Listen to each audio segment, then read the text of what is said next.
রিপোর্টে কি ধরা পড়ছিল? রিপোর্টে ধরা পড়ছিল ফুসফুসে টিউমার। টিউমার মধ্যে ক্যান্সার ধরা পড়ছে।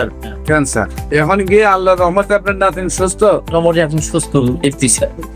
আপনাদেরকে একটা ক্যান্সার রোগী খুবই অল্প বয়সে, যার ক্যান্সার হওয়ার পরে আবার সুস্থ হয়েছে, আমরা তার সাথে পরিচয় করে দিচ্ছি। আপনার নাম শিমলা, আপনার বয়স কত?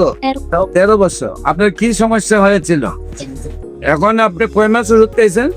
6 মাস। 6 মাসে পড়ছে। 6 মাসে পড়ছেন, 5 মাস খাইছেন। এখন কি চাকা আছে? ব্যথা ট্যাথা আছে? এখন সম্পূর্ণ ভালো। সম্মানিত দেশবাসী, বিশেষ করে মাত্র 4 মাস 5 মাস ওষুধ খাওয়া হয়েছে, তার টিউমার চলে গেছে, বডি থেকে ক্যান্সারে চলে গেছে। এখন আল্লাহর অশেষ রহমতে সে সম্পূর্ণ সুস্থ আছে। আপনি কি সম্পূর্ণ সুস্থ আছেন নাকি কোনো সমস্যা আছে? কোনো সমস্যা নাই। আপনার নামটা কি? শিমলা। আপনার বাবার নাম?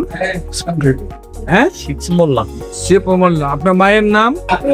রুমি বেগম। গ্রাম? আচ্ছা, থানা? জেলা? আপনার সাথে কে? না, আপনার নাম কি? মোহাম্মদ আলী হোসেন। মোহাম্মদ আলী হোসেন। আপনার কি হয়? নাতি আর কি। মেয়ের ঘরের নাতি। কি সমস্যা হয়েছিল, কি সমাধান হয়েছে? এর সুতায় চিকিৎসা করছেন? এখানে পপুলার চিকিৎসা করাইছি, তারপর আপনার এই ফুসফুসের টিউমার ছিল এখানে আপনাদের এখানে আইসা 5 মাসের চিকিৎসা। রিপোর্টে কি ধরা পড়ছিল? রিপোর্টে ধরা পড়ছিল ফুসফুসে টিউমার। টিউমার মধ্যে ক্যান্সার ধরা পড়ছে। ক্যান্সার। টিউমার মধ্যে ক্যান্সার ধরা পড়ে আপনি কোথায় কোথায় চিকিৎসা করছেন? আপনাদের এখানেই।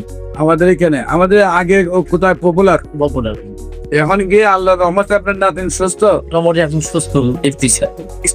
যে কোনো প্রয়োজনে, যে কোনো চিকিৎসার জন্য স্ক্রিনে দেওয়া নম্বরে যোগাযোগ করার জন্য আহ্বান জানাচ্ছি। আসসালামু আলাইকুম ওয়া রাহমাতুল্লাহি ওয়া বারাকাতুহু।